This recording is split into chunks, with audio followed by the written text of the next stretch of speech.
What's up, everyone? Welcome back to the Conversation Pit podcast, also known as No Filter Frequency.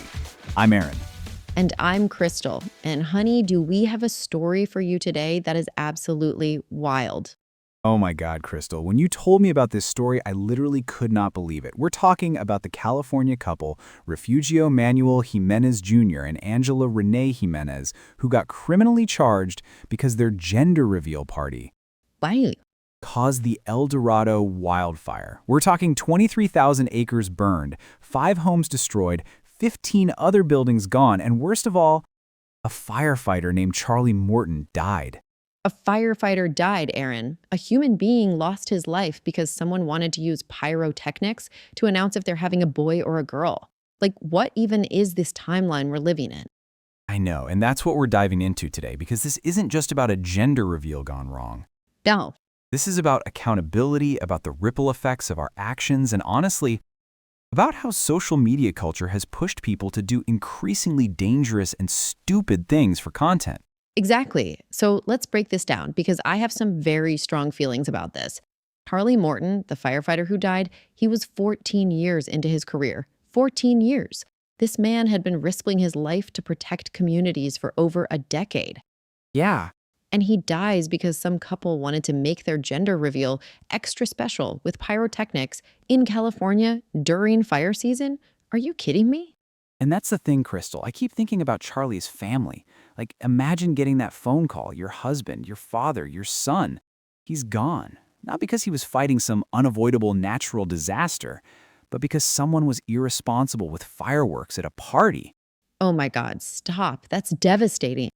Like, how do you even process that as a family? Your loved one didn't die in the line of duty fighting a legitimate emergency. He died cleaning up someone else's mess, someone else's poor judgment. And then you have all the people who lost their homes. 5 families completely displaced, plus all those other buildings. These people lost everything because of a gender reveal party. Their family photos, their kids' artwork on the fridge, their grandmother's jewelry. Right. All gone. And for what? So the Jimenez couple could have a slightly more Instagram-worthy announcement? But here's where I'm torn, Crystal, because part of me looks at this couple and I think they didn't wake up that morning planning to kill someone or destroy homes. They made a catastrophically stupid decision, yes, but it wasn't malicious. Okay, but Aaron, Like, they have to live with this for the rest of their lives. Every time they look at their child, they're going to remember that their celebration of that child's existence led to someone's death. no, I'm sorry, but I can't have sympathy for them right now. Intent doesn't erase impact, Aaron. Just because they didn't mean for it to happen doesn't mean they're not responsible. You're absolutely right. They live in California. Everyone knows about fire risks, especially during certain times of year. It's not like they're tourists from somewhere that doesn't have fire wires. They grew up with this knowledge. That's true. And you know what really gets me? The culture that led to this. Like, when did gender reveals become this massive production? When I was growing up, you found out the gender and you called your family. Maybe you had a cake. Exactly. Blue or pink frosting, done. But now it's like people are trying to outdo each other. Bigger explosions, more dramatic reveals, more likes on social media. And it's not even just this case. Remember that other gender reveal that caused a wildfire? And the one where they made their own explosive device and the father-to-be literally died?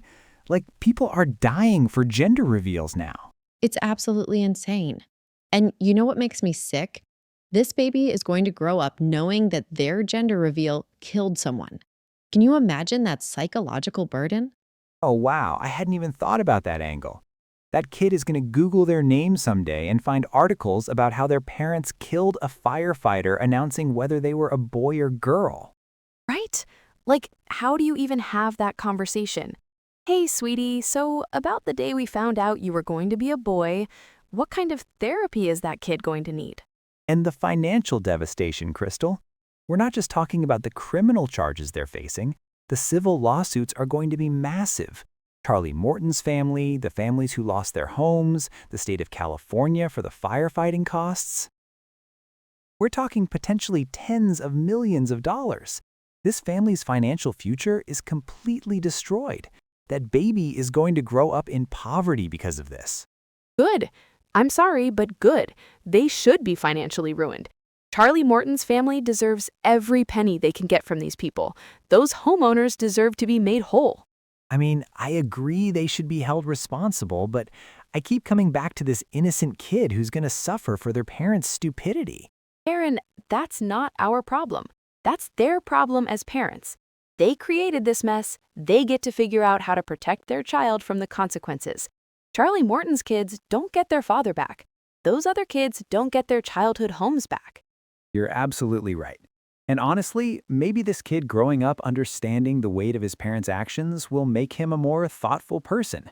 Maybe he'll be the one who says, hey, let's not do dangerous stuff for social media. Exactly. And here's what really grinds my gears, Aaron. The woman who actually invented gender reveal parties, she came out and said she regrets it because of stuff like this. Oh, really?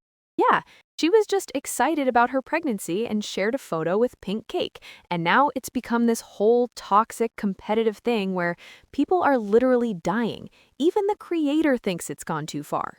That's so sad. Like, she just wanted to share her joy, and now her idea is associated with death and destruction. But you know what, Crystal? I think the real issue here isn't gender reveals themselves. It's this need to go viral, to be more extra than the next person. Social media has created this culture where normal isn't enough. You need the most dramatic, most shareable moment. And people are losing perspective on safety and common sense. 100%. And the fact that they're being criminally charged, I'm here for it. We need consequences. We need people to understand that your Instagram moment is not worth someone else's life. I agree. I mean, my sympathy for them is limited because at the end of the day, they made the choice to use pyrotechnics in a high-risk fire area during fire season. That's not an accident. That's negligence. Exactly. And Charlie Morton's family has to live with the fact that their hero died for something completely preventable and stupid. That's the real tragedy here. All right, we need to wrap this up. But wow, this story just hits so many levels of messed up, from social media culture to personal responsibility to the ripple effects of our choices. You know what else bothers me about this whole thing? This isn't an isolated incident. We've seen this pattern over and over again with social media stunts gone wrong. Remember the couple who fell off a cliff taking a selfie? The people who've died doing those extreme YouTube challenges? Yeah, rest in peace to Charlie Morton, and our hearts go out to his family and all families affected by this completely avoidable tragedy. Right? The Tide Pod challenge, the cinnamon challenge, people literally setting themselves on fire for TikTok. There's this whole culture of escalation where normal content doesn't get engagement anymore, so people keep pushing the envelope until someone gets hurt or killed. Absolutely. And listeners, please remember, no social media moment is worth someone's life. Think before you act, especially when fire, explosions, or any kind of danger is involved. And what really gets me is that this specific type of incident, gender reveals causing wildfires, has happened before. There was another case in Arizona in 2017 where a gender reveal started a wildfire that burned 47,000 acres and caused $8 million in damage. How do you see that and think, yeah, let's do the same thing but with bigger pyrotechnics? Thank you guys so much for listening to this episode of the Conversation Pit podcast, No Filter Frequency. Next week, we're diving into that influencer couple who faked their own kidnapping for views. Yes, that really happened because people think it won't happen to them. They think they're being more careful or their situation is different or they're just lucky. But Aaron, this is exactly why I'm glad they're being criminally charged. We need legal precedents that show there are serious consequences for this kind of recklessness.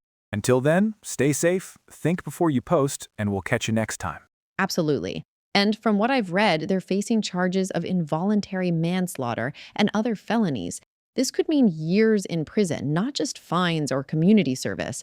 That sends a strong message that society won't tolerate this kind of negligence, even if it wasn't intentional. And maybe that's what it's going to take to stop this madness. People need to see real consequences. Like, forget about going viral. You could go to prison. You could lose everything. Is your gender reveal really worth potentially ruining multiple lives, including your own? You know what's crazy though? I bet if you asked most people planning dangerous stunts for social media, they'd say they're being safe. They probably researched their pyrotechnics, maybe even thought they were being responsible. But there's this blind spot where people just can't imagine the worst case scenario happening to them.